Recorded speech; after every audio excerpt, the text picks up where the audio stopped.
Buenas tardes.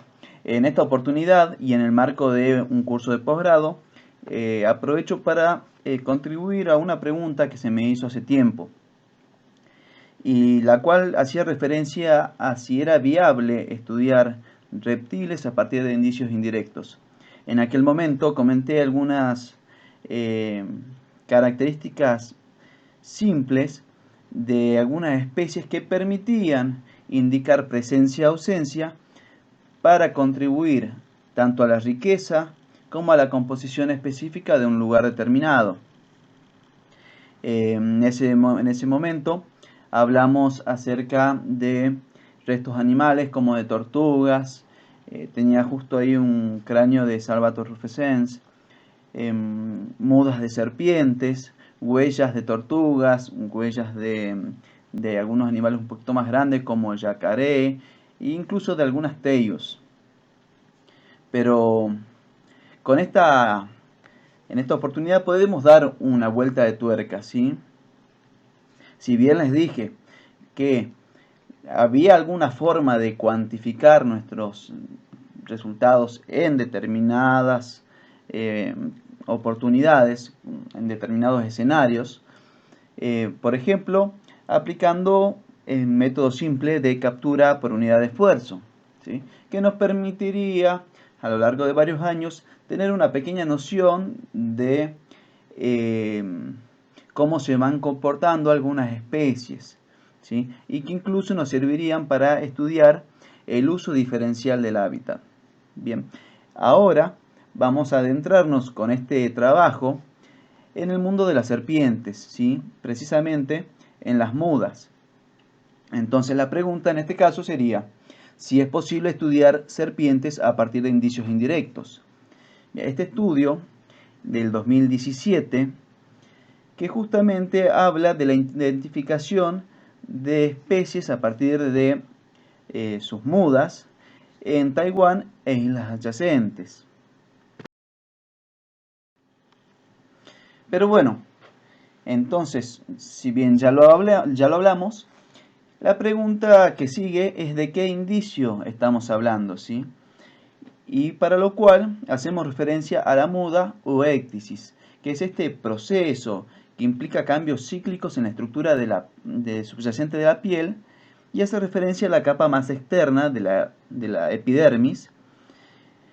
Este proceso que tanto conocemos que permite el reemplazo de la piel que ha sido dañada o erosionada, permite la eliminación de los parásitos y del propio crecimiento del individuo. ¿Cuál es la importancia? Bueno, para algunos grupos humanos esta muda sí tiene importancia, aunque nos parezca para muchos otros que no la tiene. Por ejemplo, se han reportado algunos usos en medicina popular y tradicional, algunas artesanías que se logran trabajando las mudas y para trabajos educativos y de concientización. Pero para los animales también sirven estas mudas. Para algunas especies de serpientes todavía sirve para comunicar estados reproductivos a partir de feromonas que se liberan de estas mudas. Y para algunas especies de lagartijas, por ejemplo, utilizan el olor de las mudas para disminuir la predación, que probablemente pueda ser la misma premisa con la que las aves construyen sus nidos utilizándola.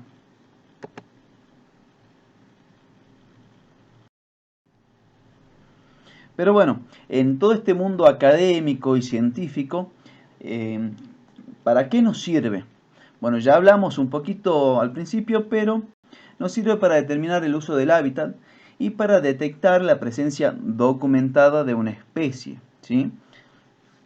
Incluso depende el estado de la muda y de la especie, nos podría llegar a servir para aproximar el sexo de la especie. Lo interesante de esto es esta palabra documentada, es decir, estamos hablando de un caso análogo al de los botánicos, con su famoso herbario, ¿sí? Podemos tener un respaldo de información para aquello que estamos mencionando o describiendo. Otra cuestión a tener en cuenta es que la muda puede mantener algunas marcas de los ejemplares. Entonces no sería loco pensar, ¿sí?, o proyectar la potencialidad de estudios poblacionales a partir de el método de captura, marcado y recaptura, o también encontrado como captura, marcaje y recaptura. Pero bueno, hay que tener cuidado con algunas cuestiones. Por ejemplo, el incremento de tamaño que sufre la piel, ¿sí?, al momento de la muda. Se puede llegar a aproximar a la medida real por métodos de regresión, ¿sí? Mientras iba avanzando con este estudio, que por cierto me pareció muy interesante, empezaron a surgir algunos comentarios propios, internos.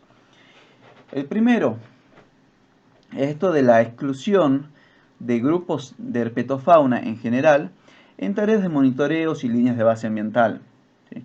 Es frecuente que incluso legalmente se pidan estudios que se acotan a mamíferos, incluso superiores a 1 kilo, y avifauna. Solo algunos, y últimamente, están solicitando incluir otros grupos como los de la herpetofauna. ¿A qué se debe? Bueno, muchas veces se debe a la baja detectabilidad propia del grupo, a lo cual el documento que pretende dar respuesta,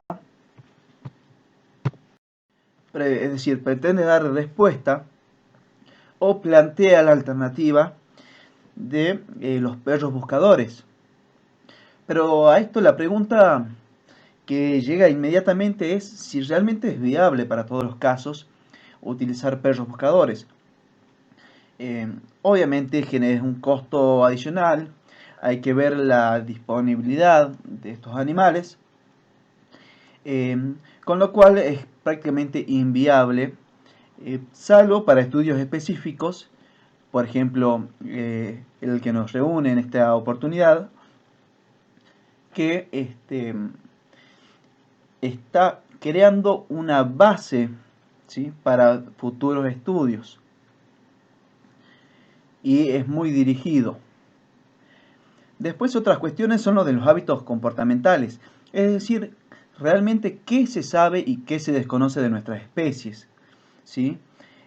Algunos hábitos comportamentales de cada una de las especies, qué se conoce, qué se desconoce, en qué lugares se deja la muda, o si hay alguna preferencia para utilizar el hábitat para ayudar a desprender esta piel, ¿sí?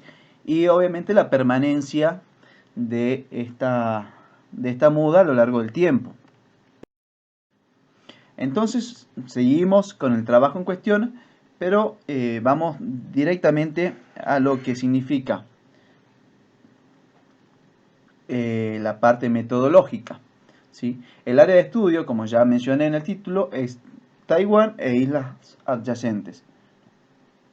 Pero acá, claro, hay dos muestras que provienen de China. En total se procesaron 1260 muestras, que correspondían a 53 ejemplares. Acá se incluían tanto juveniles como adultos. Y esto es fundamental y hay que tenerlo siempre en cuenta, la procedencia de las muestras. El 10% se obtuvieron de campo y el 90% de las muestras de ejemplares en cautiverio.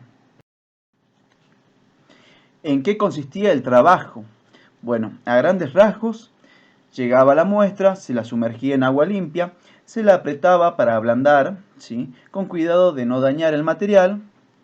Debajo del agua también se realizaba el corte con tijeras y se iban retirando manualmente todos los restos que se desprendían.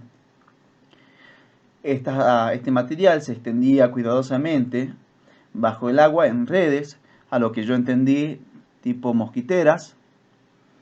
Se retiraron luego y se colocaron en estantes para que se sequen, y una vez que estaban secas, se separaron cuidadosamente de la red. Se escanearon con contraste automático y se procesaron con Photoshop. Se sellaron el material en bolsas transparentes, ¿sí?, formando carpetas anilladas que luego se iban almacenando en cajas. Y quedaban como las fotografías que se ven en pantalla. El nombre científico, esto es a modo incluso anecdótico en este punto, pero era tomado de la ya conocida base de información que es Reptile Database, ¿sí?, salvo las especies endémicas no descritas. El resultado era una tabla con caracteres específicos, con o sin variaciones intraespecíficas, rangos de números de filas de escamas dorsales, ventrales y subcaudales, y su distribución geográfica.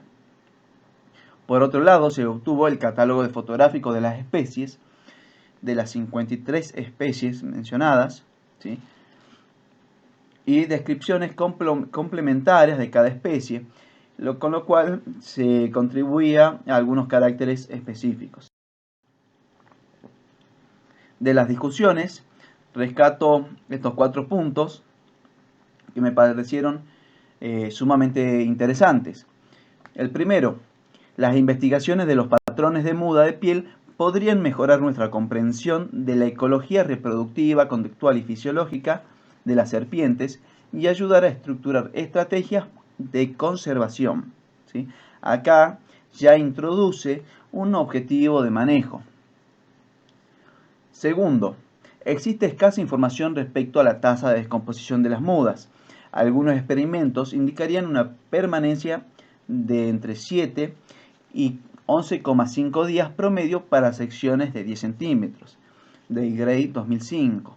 En este caso no debemos tomar a la ligera este valor, porque hay muchos factores que estarían o podrían estar actuando sobre estas pequeñas secciones. Por ejemplo, la primera pregunta que surgiría de manera intuitiva es en qué lugar se realizó este trabajo y bajo qué condiciones climáticas. Por tercero, tenemos la evidencia de patrones de marcas entre adultos y juveniles. Podría variar de acuerdo a las especies, ¿sí? No todas las especies encontradas en este trabajo presentaban variaciones entre juveniles y adultos, pero otras sí. Entonces, algo a tener en cuenta. Y por último, establecen que hay diferencias morfológicas externas, como la coloración, que no siempre son visibles en las mudas.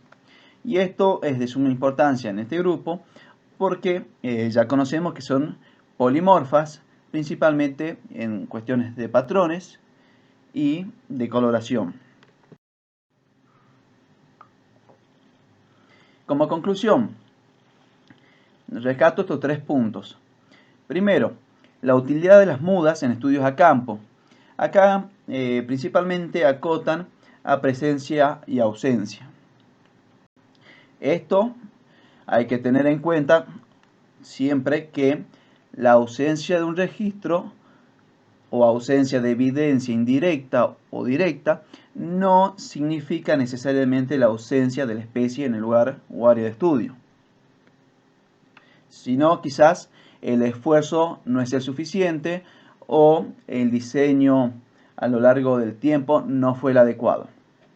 Segundo, interpretar patrones de distribución geográfica, de actividad y ecología reproductiva, conductual y fisiológica, ¿sí? Es un poco de lo que estábamos viendo. Y tercero, el grado de retención de las marcas en el lado ventral del cuerpo era mucho menor que en el lado dorsal. Y esto es un tips para donde deberíamos concentrar nuestra atención, pero evidentemente es necesario siempre tener en cuenta todas las características del material que tenemos, ¿sí? Este es simplemente un tips que surge de este trabajo. En esta oportunidad les traigo algunos ejemplos que fui fotografiando. La mayoría sí son del Chaco salteño semiárido. Creo que hay localidades de Hickman, Morillo, Capitán Pajé. Y el de la derecha, el que está entre las ramas, es un ejemplar, una muda de un ejemplar, en la periferia de la ciudad de Salta.